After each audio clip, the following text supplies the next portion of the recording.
Imagine this, a city burning under a night sky, its walls, thought to be impregnable, collapsing in flames, soldiers screaming, families fleeing, and in the heart of the chaos, a massive wooden horse standing silent and sinister. Was it a gift from the gods? A trick born of genius? Or nothing more than a story told to make sense of a war that may never have even happened?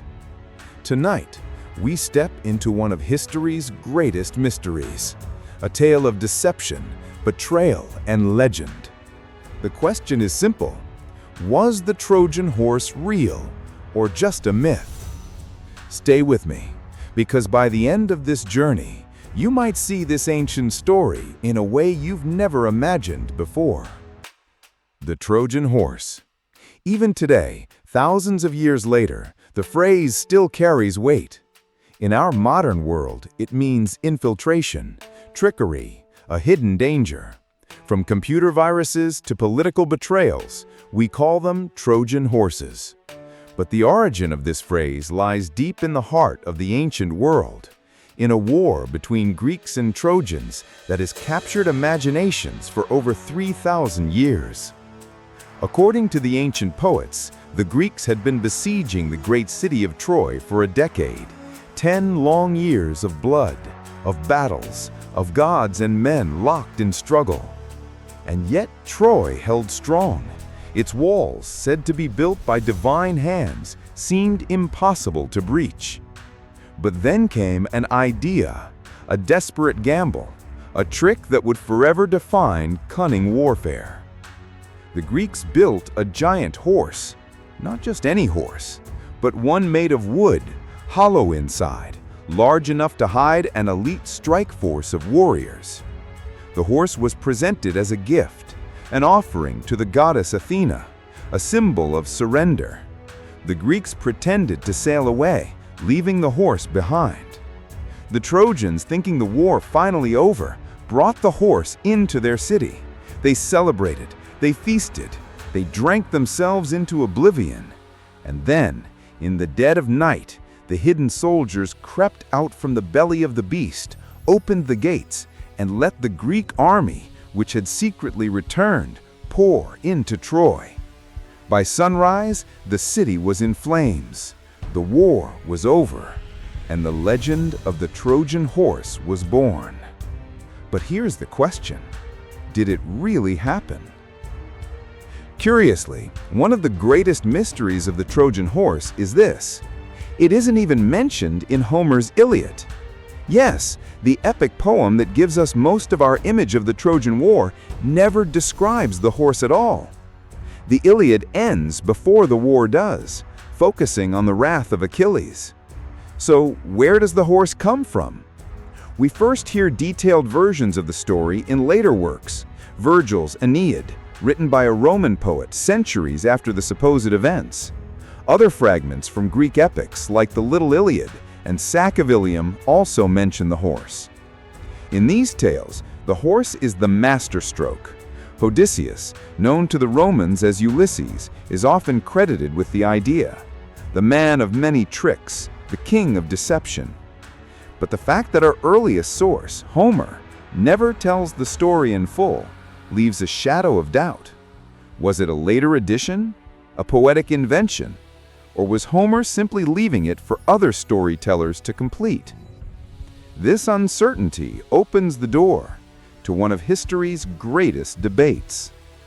For centuries, many scholars believe the Trojan War was pure myth, a story to explain cultural memories, a tale woven from threads of truth, gods, and imagination. But then came the 19th century. A man named Heinrich Schliemann, an eccentric and controversial archaeologist, claimed to have discovered the ruins of Troy in modern-day Turkey. At Hisarlik, layers of ancient cities lay buried one atop the other. Among them, a level destroyed by fire and war, dating roughly to the Late Bronze Age, the supposed time of the Trojan War. Was this Troy? Had Schliemann truly unearthed the city of Priam, Hector, and Paris? Most historians today believe that while Schliemann's methods were crude and destructive, He was onto something. The site at Hisarlik is almost certainly the ancient city that inspired the legend of Troy, which means something did happen here. A war, a siege. Maybe not exactly as the poets told it, but something powerful enough to spark centuries of storytelling. And if the war was real, what about the horse? Here, the mystery deepens, because when we strip away the poetry, the horse itself becomes a puzzle. Could the Trojans really have dragged a massive wooden structure into their city? Wouldn't they have been suspicious? Was such a thing even possible with Bronze Age technology? Some scholars argue no. They suggest that the horse may never have been literal at all. Instead, it could have been a metaphor, a mistranslation, or a poetic exaggeration. One theory proposes that the horse was actually a siege engine, a battering ram or tower on wheels, described in symbolic terms. In Greek, the word hippos means horse, but it could also refer to large wooden frameworks. Over time, storytellers may have transformed a war machine into a literal giant horse. Another theory points to natural disaster. Some believe that horse referred to Poseidon, god of earthquakes, who was often associated with horses. Perhaps an earthquake, shaking down the walls of Troy, was later remembered as the horse of Poseidon, destroying the city. And yet, another possibility remains. Maybe, just maybe, the story happened as told. Maybe the Greeks, desperate after 10 years of stalemate, devised the greatest military ruse in history. Regardless of whether it was real or not, the story of the Trojan horse has echoed through time. To the ancient Greeks, it was a tale of cunning over strength, deception over brute force. It was the ultimate warning: beware gifts from your enemy. To the Romans, who inherited the story through Virgil, it was a tragic but necessary tale. For from the ashes of Troy, their hero Aeneid would flee, eventually founding the lineage that led to Rome itself. To us today, the Trojan horse is more than myth. It has become metaphor. In warfare, in politics, in technology, from the Cold War to cybersecurity, the lesson endures. Danger often hides within what seems harmless. Whether it was a siege engine, a mistranslation, an earthquake, or an actual wooden horse, one truth is undeniable. The Trojan horse has survived for over 3 millennia, not because of what it was, but because of what it represents: the power of deception in the human story. So was the Trojan horse real? A clever trick of war? A poetic invention? A symbol of something lost to time? The truth is, we may never know. But maybe, just maybe, that's the point.